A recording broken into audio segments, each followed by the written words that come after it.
नमस्कार.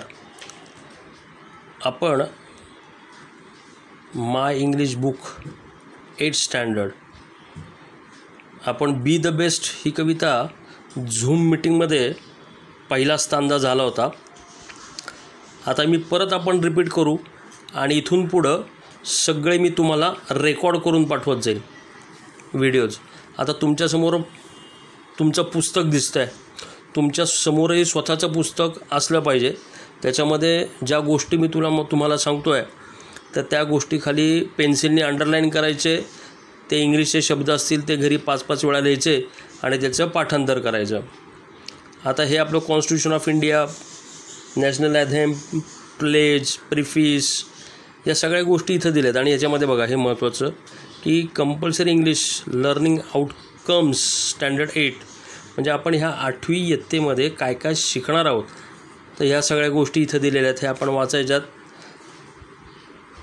थोडक्यात तुम्हाला इथं लँग्वेज स्टडीबद्दल मी सांगतो. Be aware of the following concept to understand how language is used म्हणजे भाषेचा कसा उपयोग केला पाहिजे. तर मग त्यासाठी आपल्याला काय काय शिकला पाहिजे. अल्फाबेट्स, मग अल्फाबेटिकल ऑर्डर असतील, फोनेटिक सिम्बॉल असतील, याचे part of speech, sentence structure आहे, वोकॅब्युलरी अँड वर्ड बिल्डिंग आहेत, मग प्रिफिक्स, सुफिक्स, कंपोनंट वर्ड्स या सगळ्या गोष्टी आल्या. पंक्च्युएशन आहे, स्पीच आणि फिगर ऑफ स्पीच. आता ह्याच्यामध्ये तुम्हाला यावर्षी हा नवीन भाग असेल figure of speech, simile, metaphor, personification, हायपरबोले.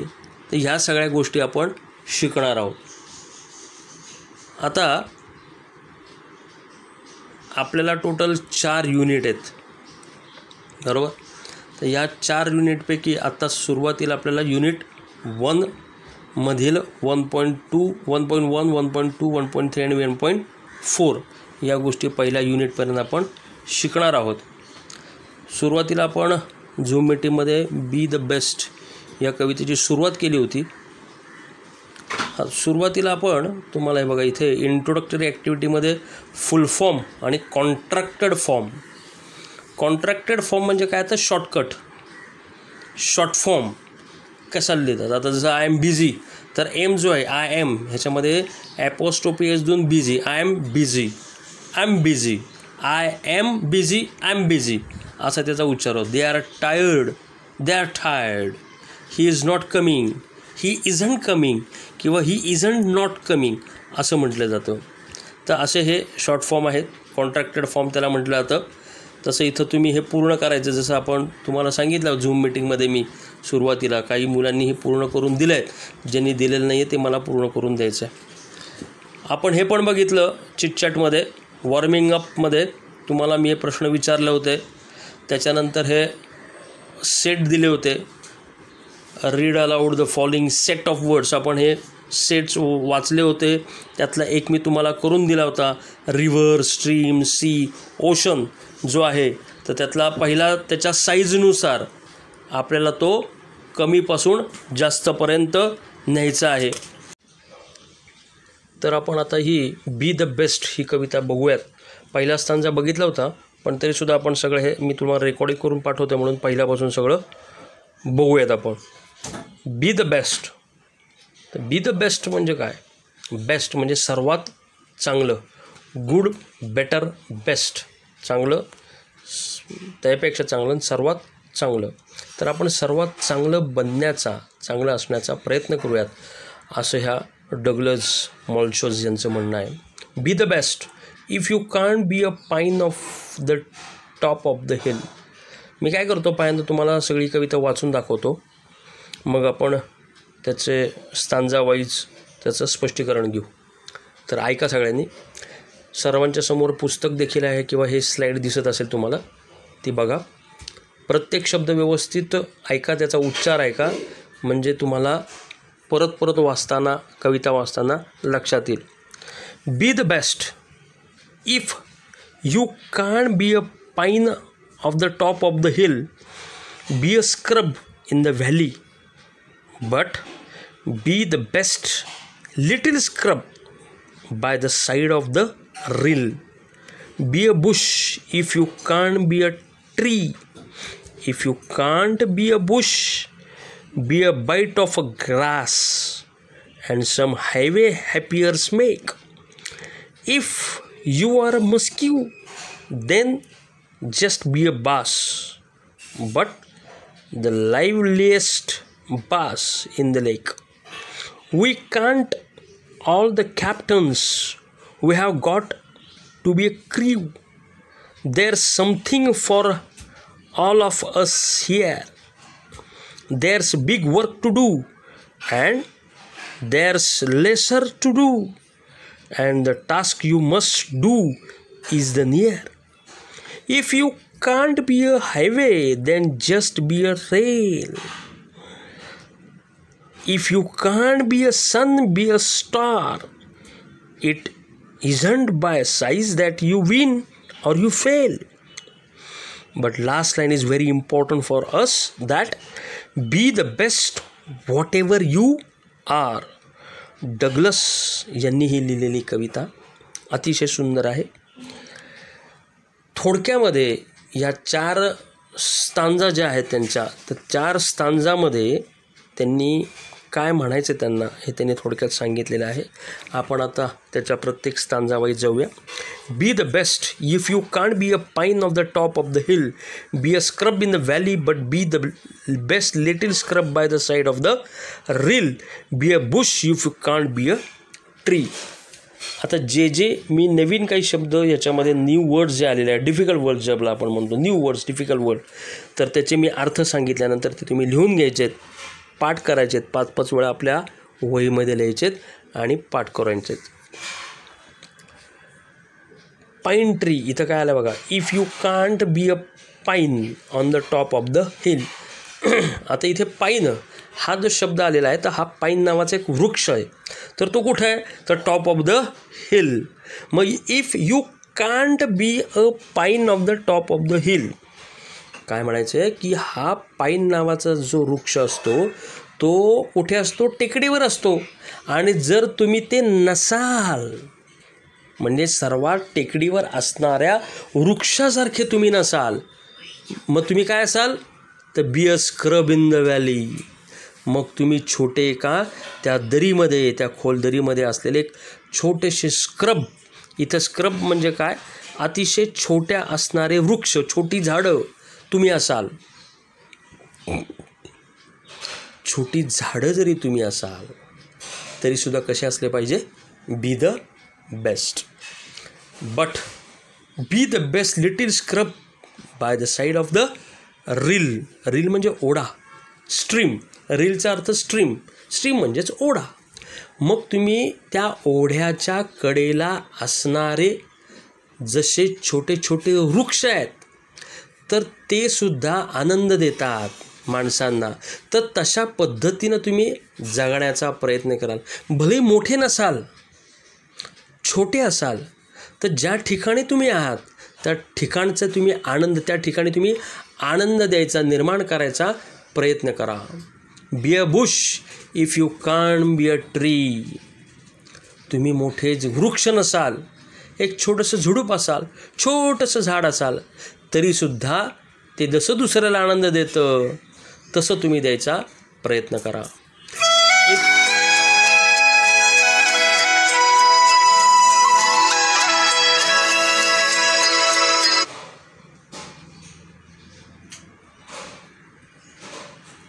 If you can't be a bush, be a bit of grass, and some highway happiers make. If you are a muskie, then just be a bass, but the liveliest bass in the lake. म्हणजे आता हे तुम्ही नसाल, if you can't be a Bush, म्हणजे समजा तुम्ही झुडूपही नसाल. पहिल्या सुरुवातीला काय सांगितलं की पाईन वृक्ष नसाल तर ठीक आहे, तुम्ही एक झुडूप असाल त्या दरीमधलं तरी चालेल, मग तिथं आनंद निर्माण करा. आता इथे काय म्हणतात, तेही नसाल, म्हणजे ओढ्याच्या कडेला असणारं तुम्ही छोटंसं झाड देखील नसाल, तरी मग तुम्ही काय आहात, अ बिट ऑफ ग्रास, एखाद्या गवताचं पातं आहात. पण तरीसुद्धा ते गवताचं पातं काय करतं, सम हायवे हॅपियर्स मेक. हॅपियर, आनंद निर्माण करतं. रस्त्यावरून जाताना जी माणसं आहेत तर त्यांना काय देतं, ते आनंद देतं. तर तशा पद्धतीनं तुम्ही बना, असं ह्या डगलस यांना सांगायचं आहे. If you are a muskie then just be a bass, but the liveliest bass in the lake. आता इथं मस्क्यू, तर मस्क्यूचं इथं काय, मस्क्यू अँड बास हे काय आहे, नेम ऑफ द फिश. म्हणजे एका तळ्यामध्ये तुम्ही जर मासा म्हणून असाल, म्हणजे दोन्ही ही नावं जी आहेत मस्क्यू आणि बास ही एका माशाची नावं आहेत. आणि ॲक्च्युली मस्क्यूचा अर्थ कस्तुरी पण आहे, पण इथे त्याचा इथे माशाची नावं असा इथे आपल्याला अभिप्रेत अर्थ घ्यायचा आहे. मग हे मस्क्यू किंवा जो बास आहेत, म्हणजे तुम्ही मासे आहात, तुम्ही पाण्यामध्ये आहात, तर त्या पाण्यामध्ये असताना त्या लेकमध्ये तुम्ही तिथं आनंद निर्माण करायचा आहे. लाईव्हियस्ट बास इन द लेक, असं ह्या कवीला म्हणायचं आहे. We can't all the captains, we have got to be a crew. Can't म्हटलं आहे, कांट शॉर्ट फॉर्म जे आपण पहिल्यांदा कॉन्ट्रॅक्टेड फॉर्ममध्ये बघितलं. कांटचा काय आला, कॅन नॉट, असा इथे अर्थ तयार होतो. We can't all the captains, म्हणजे आपण सगळेच धोनी बनू शकतो का, सगळेच विराट कोहली बनतात का, नाही बनू शकत. मग जे तुम्ही आहात, कारण सगळी अख्खी टीम असेल तर ती टीम जिंकणार आहे.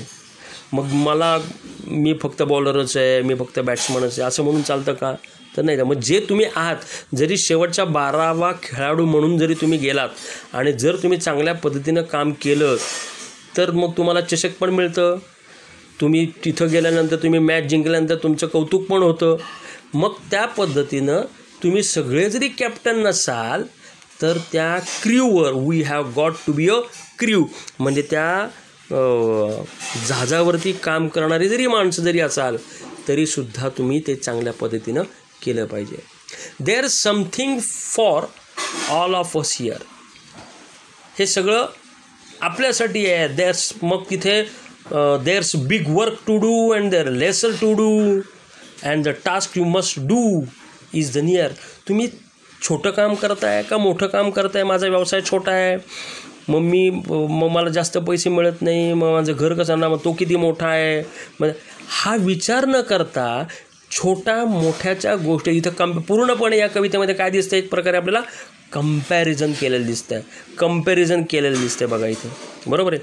मग इथं छोट्या मोठ्याचं इथे विचार न करता जे मी काम करतोय, जे माझ्याकडं काम दिलेलं आहे, तरी ते जर मी चांगलं काम केलं तर लोक माझ्याजवळ येतील, लोक मला विचारतील, असं इथे. त्याच्यासाठी आपण काय केलं पाहिजे, सर्वात चांगल्यात चांगलं काम करण्याचा आपण प्रयत्न केला पाहिजे. If you can't be a highway then just be a trail.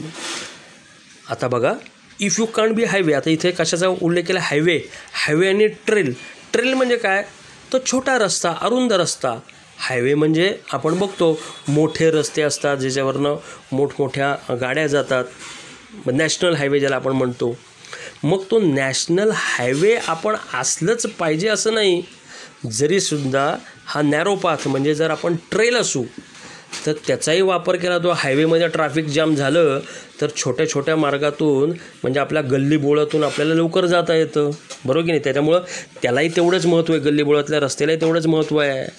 मग आपण ते बनण्याचा, म्हणजे छोट्या जरी गोष्टी आपण असू तरी ते बनण्याचा आपण काय केला पाहिजे, प्रयत्न केला पाहिजे.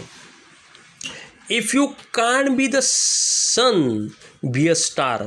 आपण सूर्यच असलं पाहिजे असं आहे का, नाही, मी तेजस्वी असलं पाहिजे. अरे असली तर चांगलीच गोष्ट आहे, पण समजा नसू तर स्टार तरी किमान बना, म्हणजे आपल्याकडनं कोणाकडनं तरी दुसऱ्याला मदत होईल आपल्या कृतीतून, ह्याचा आपण अंदाज घेतला पाहिजे.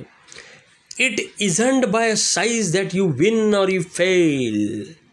तुम्ही छोट्या किंवा मोठ्या गोष्टीतून तुमची हारजीत झाली आहे का जीवनामध्ये, हे बघण्याचा प्रयत्न करू नका. तर शेवटचं वाक्य, be the best whatever you R.